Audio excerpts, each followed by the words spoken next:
Have you heard of placenta previa? It's when the placenta fully covers the cervix and the baby cannot get out safely unless the placenta grows out of the way. At 20 weeks, I was told that I have placenta previa, and then I later read somewhere that shouldn't be diagnosed at 20 weeks because it can move. So basically, if the placenta, and then a lot later on, I went to another doctor's appointment and I found out that if the placenta's fully covering the cervix, which is the hole that the baby comes out basically, then it'll never has a 0% chance of moving. But if it's not fully covering it, then it has different kind of staging percentages of chances of moving. If it grows out of the way and is like a centimeter away from the cervix, then I can have a hospital birth. If it's 2 centimeters away from the cervix, I can have a home birth, which with my third baby, I was starting to feel brave enough to think maybe I would do a home birth. I've had 2 of my 2 babies, 2 out of 2 in the hospital. 2 of the babies that I carried to full term, we did have a miscarriage in the hospital in Randwick, and I feel really safe there. That's just my choice. Everybody has a totally different journey and experience and choices and all of that. But for me, knowing that I had doctors right there meant that I could fully relax. For some people, they need to be in their home. I think that for me, we have been in so many different rentals because the rental market is crazy in Sydney, and basically people are selling their houses all the time, and we get moved on to the next house, or they want to renovate or whatever. So we've had to move a lot.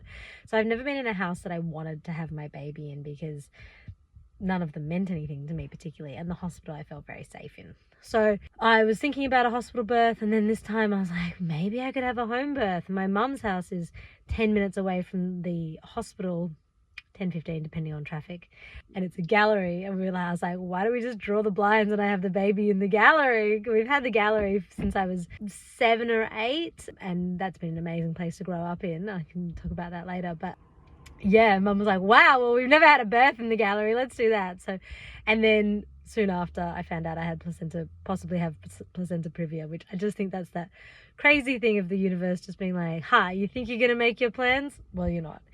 So basically I've had 10 full weeks living in complete unknown as to whether I was going to have a C-section or another natural birth, and that's been hard. Like, I've just been going with it and just going, okay, whatever will be. And I haven't sat there and cried or even pondered it really, but there is always like an underlying feeling where you're like, oh, I don't know what the future holds, and it's really hard when you can't visualize it. Like with Lux, I knew that we were shooting something, and then 2 weeks, whatever it was, 5 weeks later, we were going to Cannes.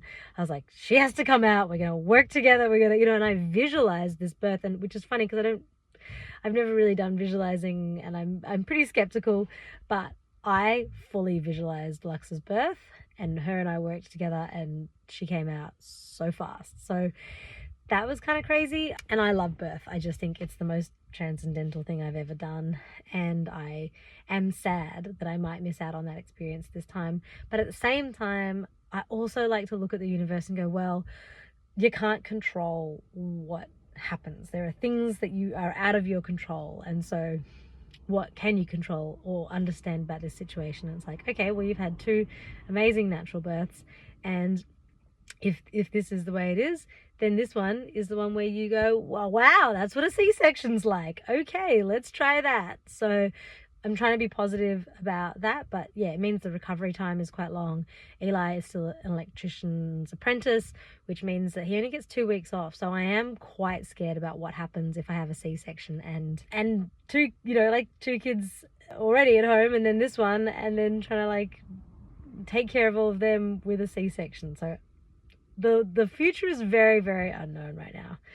Anyway, what I'm trying to say is on Thursday, we're finally at 30 weeks and we're having another scan, and I will then know if the placenta moved, if it was actually fully covering and it's like a no discussion C-section, or if it had moved a bit and how much it's moved and all of that. We might have to do more scans later. So it's a big day for me, and I'm really excited for that scan, and I'm nervous but not scared because life will unfold the way it does.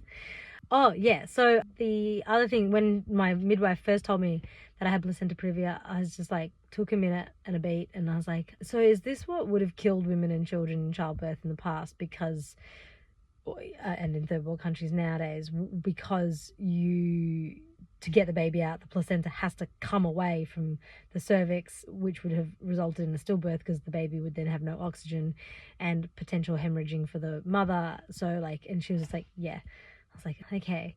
And so that for me was an important and interesting thing to know, because like when we had Scout, she was a breech and they kept trying to push us to have a C-section, which I did talk to the head obstetrician about at Randwick, because he is really, really pro breech birth. So I was really surprised, because I thought, oh, I'm in the right hospital to have a breech baby, but his underlings were quite nervous. This is 5 years ago now, so I hope that I did feed that back to him, and so I hope they've continued to work on that messaging and communication with patients. But what I was going to say is, what I learned is that during birth, like in the childbirth system, the woman has a lot of choice in Australia, and so it is actually up to you in the end, but that it can feel like you're getting pushed into something. So I definitely felt like I was being pushed into a C-section, but because I'd done my she-births and I felt really prepared to just ask the questions until I really understood. And finally we got to the head obstetrician and he said, look, it's all about risk. Like you might see 1% as nothing and another couple might see that as everything. So it's up to you guys how you want to handle that risk. My understanding though with placenta previa is, and it'll be interesting, I'll talk to them, I'm talking out of turn at the moment, I don't know, I'm not a doctor, I'm not a midwife, but is that there would probably be no choice. I think they would have a duty of care to make sure you have a C-section if it's fully covering the cervix. So again, I like, because me and Eli were always the people that were like, as soon as you guys need, that you tell us that we're having a C-section, we'll have it. And so what was so confusing about the breech baby was I was like, I don't think you're telling me that I have to. And I understand there's risks, but I think that it's also safe. Like, so what I just didn't understand, I thought that when it came to a C-section, they would tell you that you had to do it. And so what I learned was that there are times in the medical system where it's up to the patient and your own level of risk. So that was really interesting. I think this is a different situation, but it might not be. So I'll tell you all more on Thursday. Anyway, just thought you guys might like to know about placenta previa. Thanks for watching.